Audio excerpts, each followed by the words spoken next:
Hey, what's up, everybody? BDO 44 coming at you in another video. All right, so Clippers Wizards news.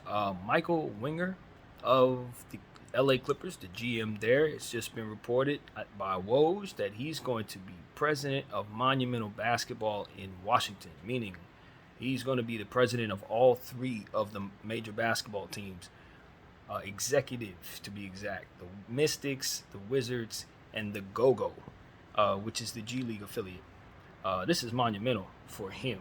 President of Monumental Basketball. That is what they said that was. I've never heard of that type of title, but that's what he's going to be, and it's going to be interesting to see what happens there. From what I understand, I read up on Michael Winger. He joined the Clippers, I think, in 16, 17, and more or less was under Lawrence Frank there, and this is why we didn't really hear much of his name when the Clippers were making moves. But nevertheless, he was there, and they did some good things, obviously, with him as a GM.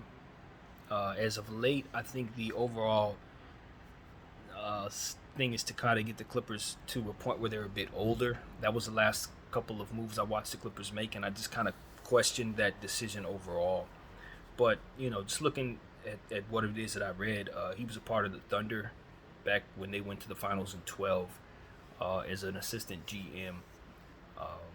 And I think they said he spent a stint in another organization as well before landing with the Clippers. So this is a guy who's been around for some time now, and the Washington owner is giving him the keys to the car. Take care of it. So they have the 8th pick in the draft. And I'm curious to see what they're going to do with it, because obviously they have Bradley Beal in place, Kyle Kuzma in place, a few other guys as well, obviously Porzingis. You just wonder if the idea is to just continue to bring to them players that would ultimately put them in a position to contend right now. And if I'm looking at what he did with the Clippers as of late, he got them to a position where they were a bit older. So I'd imagine that might be what it is that he's bringing to Washington. So it's going to be curious to see what exactly they're going to do. Would they be in play for one of these big names? That's what I'm thinking. Now that they're bringing this guy in right before the draft, that's telling to me.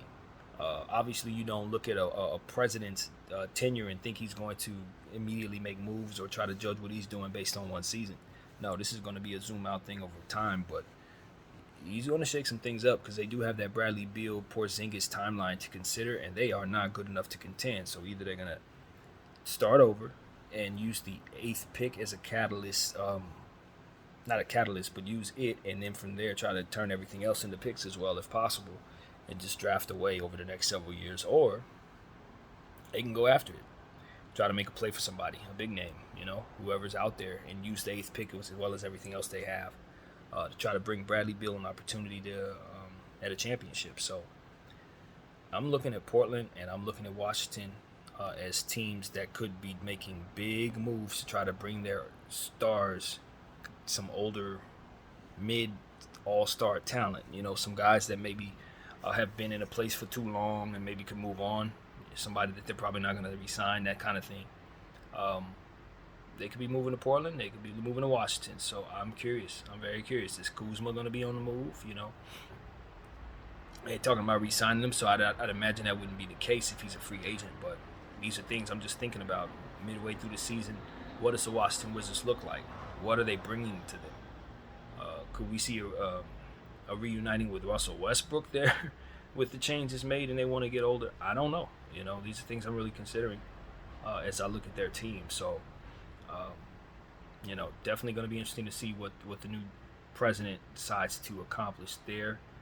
If there will be any moves in any way with the front office or anything like that, since a new president is coming in, you have to wonder. But that is the news for now. I think the Clippers now are in a position that try to find themselves a GM. So it's going to be interesting to see what happens with them, because at the end of the day, it's Los Angeles, and you got Ballmer. So if they're going to just delegate that position in-house, which is what they tend to do, or just let Lawrence Frank do it again, that would be one thing. But I don't think that's probably the way they want to go, given the fact that he's obviously had a GM under him doing a lot of what was necessary there. So it's going to be curious to see what they do. The Clippers are in a spot where their timeline is a little old, and they may be at their peak based on what it is that we've seen from their duo.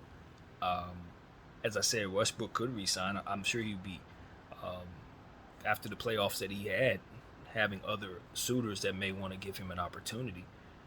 But at the end of the day, he looks so good in Clippers uniform that you would think that they may want to bring him back and run it back, especially if they're going to keep those two together. So in Kawhi and PG. So I don't know what Kawhi's status is going to be going into next season. Who knows? But there's a lot to think about, a whole lot to think about in regards to the Los Angeles Clippers and just what their team is going to look like next year, because they're a bit older, and I don't know if GM didn't just leave them worse than they were before he took this job. Like, I don't know. I just don't understand the Kennard trade at all. I just thought they got older, and it didn't really upgrade them in the ways they needed to, and that's what I saw there. So I don't know. It's going to be interesting to see what happens with the Clippers now that their GM is in Washington, overseeing all three of the Washington teams. That is a big job. Monumental basketball. That is not a minor title at all. So congratulations to him, and good luck to the Clippers finding a new GM if that's what they want to do. And that is pretty much what I have to say about that. My name is BDL44. I thank you all for watching. I'm out.